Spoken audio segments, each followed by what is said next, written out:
Friends, शुरू करते हैं अपनी वीडियो। और आज मैं मीशो सप्लायर, जो भी छोटे मीशो सप्लायर है, मैंने भी एनालाइज किया कि आप इस पे प्रॉफिट कर सकते हो या लॉस, और आपको ये बिजनेस करना चाहिए कि नहीं करना चाहिए। छोटे बिजनेस सप्लायर को जो अभी स्टार्ट करना चाहते हैं, मेन उनके लिए ये वीडियो बना रही हूँ मैं। जो बिजनेस है करते हैं उनके लिए तो मुझे लगता है ये बेस्ट है, पर मैं नॉन जीएसटी, मतलब जिन्होंने विदाउट जीएसटी ये बिजनेस स्टार्ट करना चाहते हैं, उनके लिए मैं पर्टिकुलर वीडियो इसलिए बना रही हूँ क्योंकि मैंने इस चीज़ को एनालाइज किया है कि आप हर एक चीज़ को सक्सेस नहीं कर सकते ऑनलाइन।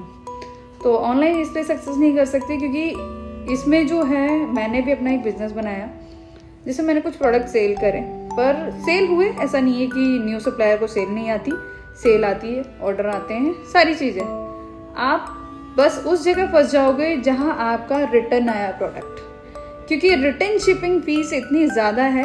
बेशक से मीशो आपसे कमीशन नहीं ले रहा, प्लेटफॉर्म फीस नहीं ले रहा, रिटर्न शिपिंग फीस जो है बहुत ज़्यादा है, जो कि 150, 160, 200 सीधा ये चार्जेस है। मतलब मान लो आपका एक प्रोडक्ट 200 का है, वो आपको 50-60 रुपीज़ या आप 80 रुपीज़ उसमें आपका प्रॉफिट है, और अगर वो रिटर्न आता है तो जितना आप प्रॉफिट नहीं ले रहे उससे ट्रिपल आप उसको रिटर्न शिपिंग फीस दे रहे हैं। तो जितना आप कमाओगे नहीं उतनी रिटर्न शिपिंग फीस दे दोगे।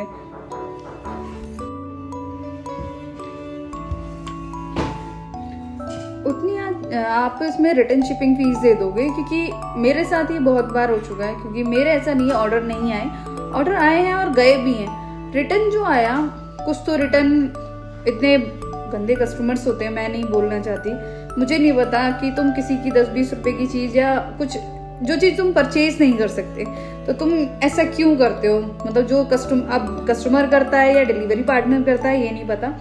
आपके प्रोडक्ट में क्या होता है मीशो में कि वो अप्रूवल लेते हैं और फिर आपको कहेंगे कि वहाँ से बोलो कि हमें ये कस्टमर ये रिटर्न एक्सचेंज करना है। एक्सचेंज के बहाने अप्रूवल लेते हैं कस्टमर केयर से। अप्रूवल लेके वो लोग क्या करते हैं, उसको फिर प्रोडक्ट को कहेंगे एक्सचेंज कर लिया और फिर आपको रिटर्न में डाल देंगे। और डिलीवरी पार्टनर ये चीज़ करते हैं या कस्टमर करता है, ये नहीं पता।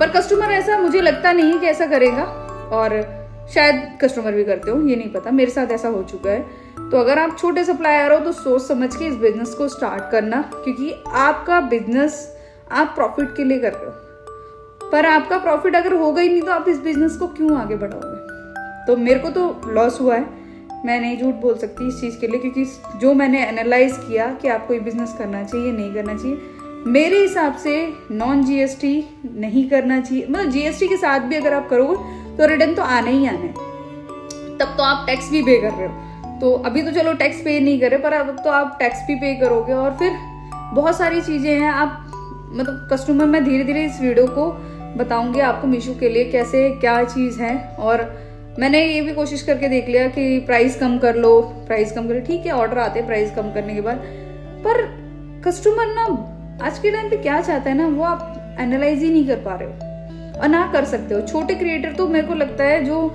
मीशो सप्लायर हैं उनके लिए तो बहुत बड़ा चैलेंज है। तो इस वीडियो को पार्ट 1 में हम पार्ट वाइज बनाएंगे, पार्ट 1 है ये।